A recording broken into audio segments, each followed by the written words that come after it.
ظلم و ستم کے شکنجے میں پھنسا ہوا مسلمان ہے اور کسا ہوا ہے جی اور یہ ظلم اسپانسر بائی حکومت ہو رہا ہے. جو دنگا کرائے وہ منسٹر بن جائے، جو تڑی پار ہو وہ منسٹر بن جائے، جی جو گنڈے ہوں وہ منسٹر بن جائیں. یہ گورنمنٹ تو اپنے کردار کا ثبوت اس طرح سے پیش کر رہی ہے. جی. ہیلو اینڈ خوش آمدید، میں ہوں راضی اور آپ دیکھ رہے ہیں ہند وائس. آج میرے ساتھ موجود ہیں مولانا عبید اللہ خان اعظمی صاحب، جو ایکس ممبر آف پارلیمنٹ ہیں اور ملی اور سماجی رہنما ہیں. ایک تنظیم ہے امپیکٹ، جس کے یہ صدر ہیں، اور امپیکٹ کا کام کیا ہے اور وہ کس طرح سے پورے ہندوستان بھر میں مسلمانوں کے لیے اور تمام ان لوگوں کے لیے جو مظلوم ہیں، چاہے وہ دلت ہوں یا اور بھی کمیونٹی کے لوگ ہوں، ان تمام لوگوں کو اپلفٹ کرنے کا کام کرتی ہے. اس کے بارے میں تفصیل سے جانیں گے مولانا عبید اللہ خان اعظمی صاحب سے. اعظمی صاحب، سب سے پہلے آپ کا بہت بہت استقبال ہے. شکریہ. سر، امپیکٹ کے آپ صدر ہیں اور امپیکٹ ابھی وجود میں آیا ہے، Indian Muslim public affair committee. تو بہت ساری تنظیمیں پہلے سے وجود میں ہیں. امپیکٹ کا خاص مقصد کیا ہے اور یہ ان تمام تنظیموں سے کس طرح سے الگ ہے؟ امپیکٹ کا فل فارم جی Indian Muslim Public Affairs Committee ہے. جی اس کو بنانے کی جو وجہ ہے جی وہ ہمارے ذہن میں بہت دنوں سے پرورش پا رہی تھی. جی اس کے باوجود کہ دیگر تنظیمیں بھی اپنے اپنے ڈھنگ سے اس کام کو کر رہی ہیں، جی مگر امت مسلمہ ہونے کی حیثیت سے ہم سب لوگوں کی ذمہ داری ہے کہ جس کو جہاں تک بھی حد الوسع جی میدان ملے خدمت کا، جی وہ خدمت کے لیے اپنے آپ کو تیار رکھیں. جی حدیث شریف میں ہے کہ نبی کریم صلی اللہ علیہ وسلم نے فرمایا کہ مسلمانوں، ہم تمہیں 2 فرض دے رہے ہیں، صرف 2 کام، جی تیسرے کام کی ضرورت نہیں ہے.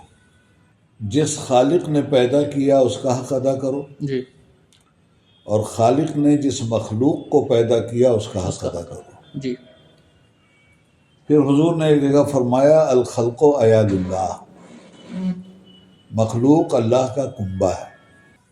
پھر حدیث کا مفہوم ہے کہ کرو مہربانی تو اہل زمین پر، خدا مہرباں ہوگا عرش بری پر.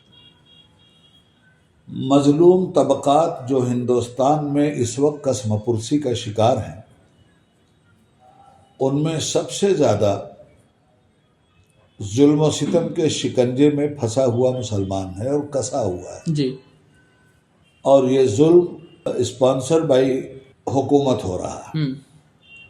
اس لیے کہ حکومت کی جو پالیسی ہے مذہبی اعتبار سے، اس پالیسی میں ہمارے وجود کا خاتمہ ان کے لیے مذہبی اعتبار سے اتنا ہی ضروری ہے جتنا سیاسی اعتبار سے وہ کانگریس مکت ہندوستان کی بات کرتے ہیں. جی عمل انہوں نے مسلمان مکت ہندوستان کی بات شروع کر دی. جی اب 30 کروڑ کی آبادی ہے،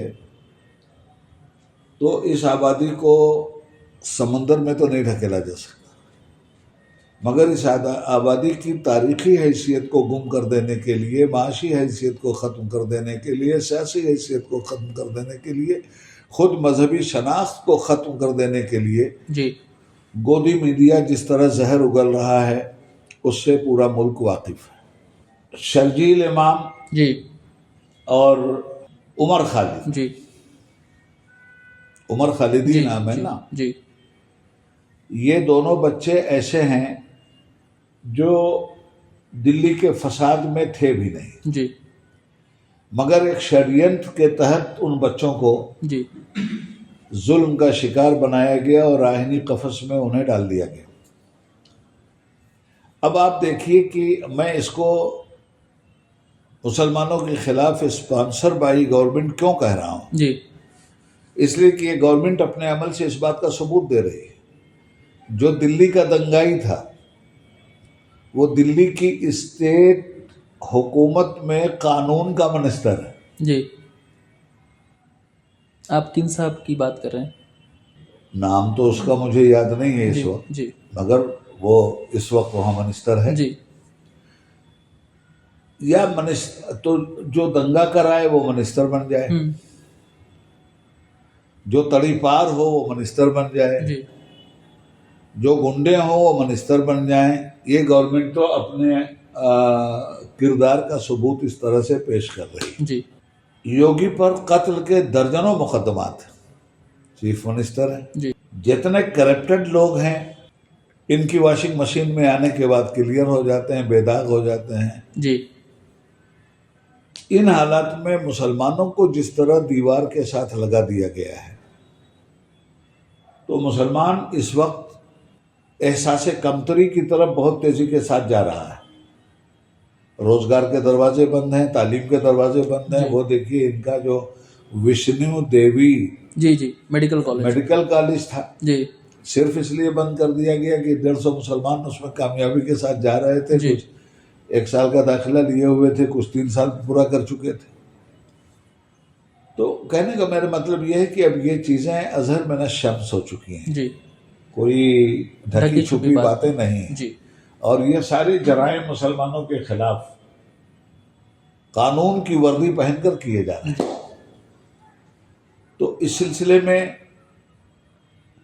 قوم کو ایک غلامانہ ذہنیت کی طرف تقریباً ڈھکیل دیا گیا ہے. ارباب علم و دانش کی ذمہ داری ہے جی اور ملت کا درد رکھنے والے حساس لوگوں کا فریضہ ہے کہ وہ اس مظلوم قوم کو جہاں تک بھی ممکن ہو سکے جی امید کی کرن دکھلائیں اور یقین کے راستے پہ لے آئیں. ہم نے جو امپیکٹ بنایا جی اس میں 2 چیزیں ہمارے محلے نظر رہیں جی معاشی اعتبار سے، اور ایک چیز دینی اور مذہبی اعتبار سے. جی دینی اور مذہبی اعتبار سے یہ کہ مسلمان روٹی تو کھائے مگر حلال کھائے. جی مسلمان بزنس کرے سود کے حوالے سے نہیں، حلال تجارت کے حوالے سے. جی مسلمانوں کا معاشرہ نشہ مکت اور سود مکت ہونا چاہیے. جی تو ہم نے محلہ وائز محلہ سدھار کمیٹی بنایا، جی اور محلہ سدھار کمیٹی کا مطلب یہ ہوا کہ 200 گھر اگر آپ کے محلے میں ہیں اور ایک مسجد ہے تو مسجد اس کی کفیل ہے اور محلہ مسجد کا کفیل ہے. جی امام کی امامت و قیادت میں متولیوں کے ساتھ محلے کے ان 200 افراد میں بہتر افراد کو لے کر کے محلہ سدھار کمیٹی اپنا ورک کرے. جی اب اس میں کام کیا ہے؟ پورے محلے کو 100% نمازی بنانا، پورے محلے کو 100% تعلیم یافتہ بنانا، پورے محلے کو 100% نشہ اور سود سے مکتی دلانا، اور پورے محلے کو ہنرمند بنانا. اسی کے ساتھ ساتھ مسجد کے زیر سایہ جو محلہ رہتا ہے جی اس محلے میں صاحبان زکوٰۃ بھی ہیں اور مستحقین زکوٰۃ بھی ہیں. جی تو ایک لسٹ یہ بن جانی چاہیے کہ بے نمازی کتنے ہیں، ایک لسٹ یہ بننی چاہیے کہ جاہل کتنے ہیں، شرری و فسادی کتنے ہیں، جی سودخوار کتنے ہیں، اور بے ہنر کتنے ہیں. ان پر بے ہنر کو ہنرمند بنانا، جاہل کو تعلیم یافتہ بنانا، حرام کی روزی کے مقابلے میں حلال کی روزی کی ترغیب دیتے ہوئے اس راستے پہ لانا، ہنرمند بنانا. جی یہ وہ سارا کام ہے جو صرف ایک محلے تک محدود ہے. جی ہم نہ پورے ہندوستان کی بات کرتے ہیں، نہ پورے شہر کی بات کرتے ہیں، نہ پورے صوبے کی بات کرتے جی ہیں. ہم گراس روٹ سے چل رہے ہیں، جی گاؤں سے چل رہے ہیں. ایک گاؤں مان لیجئے 1000 آبادی کا ہے، جیسے میرا ہی گاؤں 1000 آبادی کا ہے. ٹھیک ہے. تو ایک پورب محلہ ہے، ایک پچھم محلہ ہے، ایک اتر محلہ ہے، ایک دکن محلہ ہے، اور ہر محلے میں مسجد ہے. جی تو ہر محلے کی ذمہ داری ہے کہ محلہ وہ اپنے آپ کو مسجد کو سینٹر بنا کر مسجد سے جوڑ دے. جی اور اس محلے کی زکوٰۃ، خیرات، صدقات، انفاق جو کچھ بھی ہو وہ محلے سے باہر نہیں جائے. اور محلے کے مستحقین پہ وہ خرچ ہو جائے. مختصراً یہ کہ ایک پروگرام تو یہ بنا ہے جو علماء کے حوالے ہے اور جی. علماء سے متعلق ہے، اور علماء کی ٹیم ہماری یہ کام کر رہی ہے. سب سے بڑی بات ہماری امپیکٹ کی یہ ہے Indian Muslim Public Affairs committee کی جی کہ ہم نے اس میں 2 شرطیں رکھی ہیں. ایک تو غیر سیاسی ہوگی، دوسرے غیر مسلکی ہوگی. جی ہمارے پلیٹ فارم سے نہ سیاست کی بات ہوگی نہ مسلک کی بات ہوگی. جی سب لوگ اپنے اپنے مسلک پر قائم رہتے ہوئے ملت اسلامیہ کے تحفظ کے لیے ایک متحدہ پلیٹ فارم پر آ کر اس کام کو کریں. جی. تو یہ تو ہو گیا اخلاقی اور عملی اعتبار سے جی امپیکٹ کا کام. کردار پیدا کرنے کا کام. جی. اب آئیے معاشی اعتبار سے. جی. معاشی اعتبار سے ہماری سوچ ہمیشہ یہ رہی کہ جس مذہب اسلام کی طرف مسلمان کو ہم راغب کرنے کے لیے محلہ سدھار کمیٹی بنائے ہوئے ہیں، یہ مسلمان بہت غریب ہے آج کے دن. جی. اور فرمایا گیا کہ غربت انسان سے اس کا ایمان چھین لیتی ہے. اور ہم محسوس بھی اس بات کو راضی صاحب کرتے ہیں. جی. ہمارے نزدیک مذہب آسمان کی بلندی کا نام ہے. آسمان کی بلندی کو دیکھنے کے لیے زمین کے وجود کا ہونا ضروری ہے تاکہ انسان اس پہ قدم کو ٹکا سکے. جی. اور جب زمین پہ قدم ٹکا ہوگا تو آسمان آسانی سے دیکھا جا سکتا ہے اور غور و فکر کیا جا سکتا ہے. جی. مگر آپ کے پیر کے نیچے سے اگر زمین ہی کھینچ لی جائے اور آپ سے کہا جائے کہ آپ آسمان دیکھیے تو یہ پاسبل نہیں ہے. روٹی، کپڑا اور مکان، یہ ہے وہ زمین معاشی جو بنیادی ضرورت ہے لوگوں کی. جب تک یہ پوری نہیں ہوتی جی آدمی کی سمجھ میں کچھ آتا نہیں، اور اس کے حصول کے لیے جی وہ مذہب کی ان حدود کو بھی توڑ دیتا ہے جنہیں ایز اے مسلم ٹوٹنا نہیں چاہیے. تو اب اس کا تدارک کیسے ہو، اس پر ہماری نظر گئی کہ ایک تو غربت کا خاتمہ ہونا چاہیے. اب غربت کے خاتمے کے لیے 2 معروف طریقے ہمارے سامنے آئے. جی. ایک تو یہ کہ ان غریبوں کو تعلیم کا اتنا موقع ملے اور اتنی کشادگی ہو جی کہ یہ تعلیمی اعتبار سے بہترین پروفیشنل مسلمان اور ہندوستانی بنے. جی. تو ایک بہت بڑا طبقہ میڈیکل میں ہے، انجینئرنگ میں ہے، اور تعلیمی اور تدریسی شعبے میں ہے، وہ تو ہے. مگر آپ جب سروے کیجئے گا ملک میں 12ویں کلاس ڈراپ ہونے والوں کا، تو کروڑوں کی شکل میں ملت کا نوجوان آپ کو دکھلائی دے گا. جی. یہی نوجوان ہمارا کل کا مستقبل ہے. یہ نوجوان اگر برباد ہو گیا تو اس کی آنے والی نسلیں اس سے زیادہ برباد ہوگی. جی. یہ نوجوان اگر مسجد سے نہیں جڑا تو اس کی آنے والی نسلیں اور بھی نہیں زیادہ جڑیں گی. لیکن اعظمی صاحب ایک سیکنڈ جی. اب اس نوجوان کو جوڑنے کے لیے روٹی روزی سے جوڑنا بہت ضروری ہے. جی. 12 تک پہنچنے کے بعد اتنی شدھ بدھ پیدا ہو جاتی ہے کہ اگر کسی بھی شعبے میں ڈپلومہ دلوا کر پڑھا کر انہیں فوری طور پر روٹی روزی سے جوڑ دیا جائے جی. تو یہ کام ہو سکتا ہے. محنت تو بہت ہے. جی. اب جہاں تک ان کو روٹی روزی سے جوڑنے کا سوال ہے، جی. یہ بہت بڑا طبقہ ہے. آج یہ روٹی روزی سے نہیں جڑا ہوا ہے تو اب کیا کرے گا؟ پیسہ تو چاہیے، جی. کھانا تو چاہیے. پھر یہ انسان ہے، دنیا بھر کی خواہشات پیدا ہوتی ہیں. جی. موبائل اس کے ہاتھ میں، کبھی موبائل کے ذریعے یہ پیسہ کمانا چاہتا ہے، کبھی شراب کے دھندے میں آ کر یہ پیسہ کما رہا ہے، کبھی پولیس کی مخبری کر کے یہ پیسہ کما رہا ہے، جی. کبھی کسی شعبے میں دلالی کر کے یہ پیسہ کما رہا ہے. بے عزت بھی ہو رہا ہے، غیرت بھی مر رہی ہے، مذہب بھی زخمی ہو رہا ہے، جی. خاندان بھی شرمندہ ہو رہا ہے، اور آنے والی مسلم نسل کا چہرہ بھی مسخ ہو رہا ہے. جی. تو اس طبقے پر ہم نے سوچا کہ زیادہ سے زیادہ محنت کرنے کی ضرورت ہے اور اس طبقے کو ITI سے جوڑنے کی ضرورت ہے. جی چنانچہ اس پلان کے تحت ہم کام کر رہے ہیں. پلمبر کی ضرورت ہمیشہ پڑے گی, جی AC میکینک کی ضرورت ہمیشہ پڑے گی, بجلی سے متعلق کام کی ضرورت ہمیشہ پڑے گی, آپ کا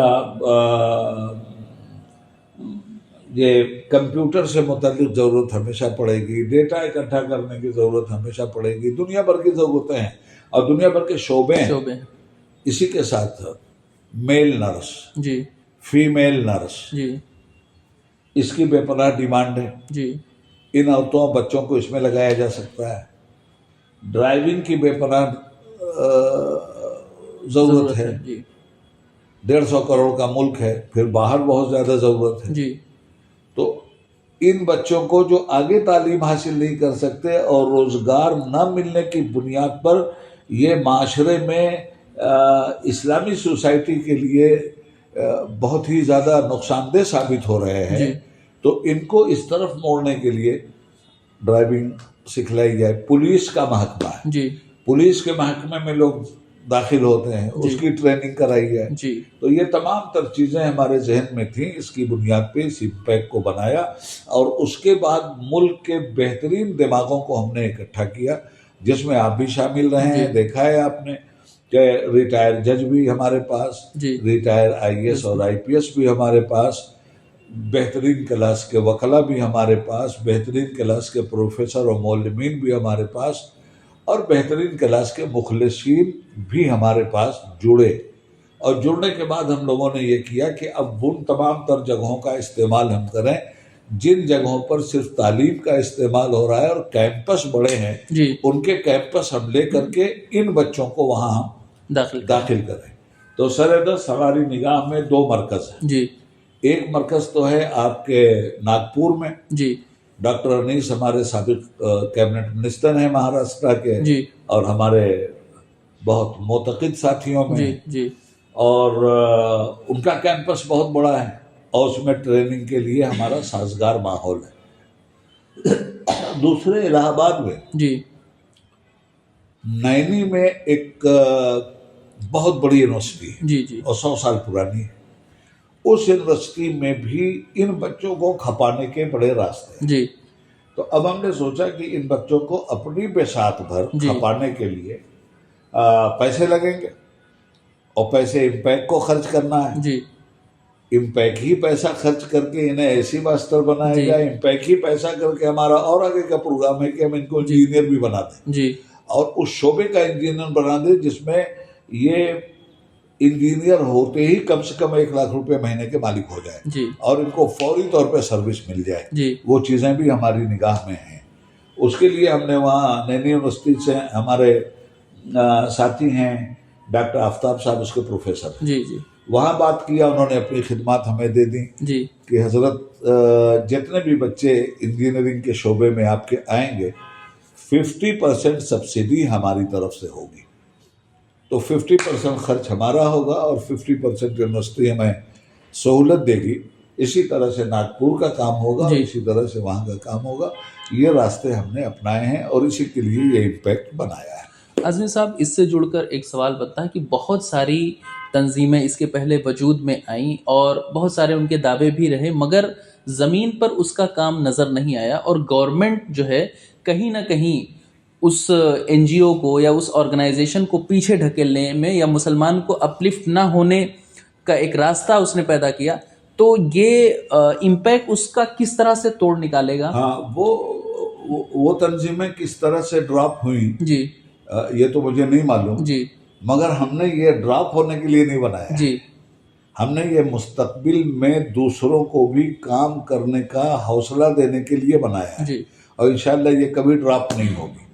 اس کی وجہ ہے جی کہ خلوص دل ہے اگر سلامت مٹے گی ایک روز یہ کشکش, تمہیں میرا نغمہ محبت کرے گا مجبور ہم نوائی. ہم اپنی بساط بھر کام کریں گے. جی ہم یہ نہیں کہہ رہے ہیں کہ ہم پورے ہندوستان کو انجینئر بنا دیں گے اور پورے ہندوستان میں ITI کا کام کر لیں گے. لا یکلف اللہ نفسا الا وسعہا. اللہ تعالیٰ کسی کو اس کی طاقت سے زیادہ کام نہیں دیتا, نہ بوجھ دیتا ہے. تو ہم اپنے لمٹ کو اور جانتے ہیں جی اور اپنی لمٹ کے اندر ہی رہ کر اس کام کو ہم کریں گے جی جس قدر بھی ممکن ہو سکے، مگر یہ کام اس لیے کر رہے ہیں کہ دوسری تنظیمیں بھی اگر یہ کر رہی ہیں جی تو ہم Collaboration کر رہے ہیں. کولیبریشن کریں گے جی. ان کے ساتھ. دوسری تنظیمیں کر رہی ہیں، ہم اپنے تجربات ان کو دیں گے، ان کے تجربات ہم لیں گے، اور خدا کرے کہ ہم جس طرح کر رہے ہیں، ایک ایریا ہم کور کر رہے ہیں، دوسرا آپ کور کیجئے، تیسرا آپ کور کیجئے، چاروں طرف سے پورے ہندوستان میں اگر ہمارے یہ میسج ہی پاس ہو گیا جی جی اور کام کرنے والے، دیکھیے کام کرنے والے اس میسج کے تحت ضروری نہیں ہے کہ وہ سوچ رہے ہوں، اس کنسپٹ جی کے جی تحت، جی جی مگر یہ کنسپٹ بہت کھلا ہوا کھلا ہوا ہے، ہے. کروڑوں بچے ہیں یہ برباد ہو جائیں گے، اور بہت وائڈ رینج ہے، بہت بڑا رینج ہے یہ. ہے نا. جی تو چاروں طرف جو چھوٹی چھوٹی خدمات والی تنظیمیں ہیں، جی ہم ان تنظیموں سے رابطہ بھی کر رہے ہیں، ان تنظیموں کو جوڑیں گے بھی، اور ان کو ہم اپنی طرف سے لٹریچر کے سپورٹ دیں گے، احباب کے سپورٹ دیں گے، ہے نا، ٹریننگ دلانے والوں کے سپورٹ دیں گے، یہ سب کام. بہت ساری تنظیمیں ایسی ہیں جو چھوٹی چھوٹی ہیں، اور بہت ساری تنظیمیں ایسے بھی ہیں جو بڑی تنظیمیں ہیں، اور ہاں بہت بڑی تنظیمیں بھی ہیں، لیکن جب چھوٹی تنظیم کو سپورٹ کرنے کی بات آتی ہے تو ان سے کولیبوریشن نہیں ہو پاتا. ایسی تمام جگہ پہ جہاں دیہات ہے، جو کم بڑے شہر ہیں یا چھوٹے شہر ہیں جہاں پہ اتنی سہولتیں نہیں ہیں، تو وہ جو چھوٹی تنظیمیں جن کو زیادہ کام کرنا چاہیے اور جن کے پاس زیادہ مواقع ہیں اور جن کے پاس کام کرنے کو زیادہ فیلڈ ہے، وہ کام اس وجہ سے نہیں کر پاتے. آپ نے کہا کہ ہم ان کو کولیبریشن دیں گے، بالکل دیں تو گے. ایک یہ بہت بڑا میسج ہے. اور لاسٹ سوال یہ ہے کہ سر آپ نوجوانوں کے لیے کچھ پیغام دیجیے، اور اسی سے جڑا ہوا سوال کہ مسلمانوں کی ترقی کا سب سے بڑا ٹول کیا ہو سکتا ہے؟ مسلمانوں کے لیے پیغام تو یہ ہے کہ محبت مجھے ان جوانوں سے ہے، ستاروں پہ جو ڈالتے ہیں کمن، بزدلی سے کوسوں دور رہیں، اللہ کی رحمت سے نا امید کبھی نہ ہوں، اور شریعت اسلامیہ کے تحت اپنے کو باعمل مسلمان بنائیں اور پوری جد و جہد کریں. رب کہتا ہے ربنا آتنا فی الدنیا حسنہ وفی الآخرۃ حسنہ وقنا عذاب النار. اے میرے بندو مجھ سے کہو کہ اے ہمارے رب ہمیں اچھی دنیا دے، ہمیں اچھی آخرت دے. تو اچھی دنیا ضرور وہ دے گا، اچھی دنیا کے لیے محنت آپ کو کرنی پڑے گی. اچھی آخرت بھی وہ دے گا، اچھی آخرت کے لیے محنت آپ کو کرنی پڑے گی. محنت شرط ہے، تعلیم شرط ہے، عمل شرط ہے، اخلاق شرط ہے. جب تک یہ ان اوزار سے لیس ہو کر ہمارا نوجوان میدان عمل میں نہیں آئے گا، تب تک کوئی نتیجہ برآمد نہیں ہو سکتا. اخلاق نبوی کو جاننا بہت ضروری ہے، سیرت پاک کو پڑھنا بہت ضروری ہے. حضور کی 63 سالہ ظاہری زندگی کا ایک ایک لمحہ نوجوان کو پڑھنا ضروری ہے، تاکہ وہ باعمل مسلمان کی شکل میں دکھلائی دے. ورنہ صرف ہندوستان کے رجسٹر میں مسلمان ہونا کافی نہیں ہے، ایمان کے رجسٹر میں بھی داخلہ ہونا ضروری ہے. ایک بات. دوسری بات کیا کہی آپ نے؟ سب سے بڑا ترقی کا ٹول کیا ہو سکتا ہے مسلمانوں کا؟ العلم نور. علم روشنی ہے. طلب العلم فریضۃ علی کل مسلم و مسلمہ. علم کا حاصل کرنا ہر مسلمان مرد عورت پہ فرض ہے. اچھا ایک آخری سوال سر میں کر لوں، اس کی اجازت دے دیں تو یہ اس بات سے یاد آ گیا کہ ہر مسلمان مرد عورت پر تعلیم حاصل کرنا فرض ہے، اور مسلمانوں میں 50% خواتین ہیں، اور ایک اگر خاتون اگر تعلیم یافتہ ہوتی ہے تو پورا گھر تعلیم یافتہ ہوتا ہے. اس کے لیے آپ کا امپیکٹ کیا؟ الحمدللہ رب العالمین، ہمارے امپیکٹ کی اتنی مضبوط خواتین ٹیم ہے. آل انڈیا مسلم وومنس ایسوسیشن. ابھی ہم نے 30 اور 31 دسمبر کو آل انڈیا خواتین کانفرنس کیا اپنے پلیٹ فارم سے. 250 لیڈیز مسلم اور باحجاب با نقاب 15 صوبوں سے تشریف لائی تھیں. وہ ڈیلیگیشن آیا تھا 250 کا، اب کیا 1000 کے قریب حیدرآباد کے ہوتے تھے. تو لیڈیز کے اندر ہمارا وہ کام بہت تیزی کے ساتھ ہو رہا ہے، اور اسی کے ساتھ ساتھ جگہ جگہ وہ کانفرنسیں ہو رہی ہیں. ابھی 5 اور 6 کو دلی میں لیڈیز کی کانفرنس ہے، پھر 7 اور 8 کو بنارس میں ہے. تو اس طرح سے لیڈیز میں وہ کام بہت اچھا ہو رہا ہے، اور لٹریچر کے ساتھ ہو رہا ہے، علم کے ساتھ ہو رہا ہے، اور پڑھی لکھی لیڈیز خواتین جی برابر کی شریک ہو کر پورے حوصلے کے ساتھ اس کام کو امت مسلمہ کی خواتین کے لیے کر رہے ہیں. یہ تھے مولانا عبید اللہ خان اعظمی جو سابق رکن پارلیمنٹ ہیں اور امپیکٹ کے ذریعے سے مسلمانوں کے اپلفٹمنٹ کے لیے، خاص طور پہ خواتین کے اپلفٹمنٹ کے لیے، کہ ایک خاتون اگر پڑھی لکھی ہوتی ہے تو پورا خاندان اس سے پڑھا لکھا ہو جاتا ہے، اس کے لیے بہت ضروری قدم اٹھا رہے ہیں. اور یہ جو آرگنائزیشن ہے اس کا کولیب بھی جو چھوٹے آرگنائزیشنز ہیں جن کو اتنا کام کی معلومات نہیں ہے ان پر بھی ہوگا. اس کے لیے مولانا اعظمی نے اس انٹرویو میں تفصیل سے بتایا. پھر ملیں گے ایک نئی شخصیت کے ساتھ. دیکھتے رہیں ہند وائس.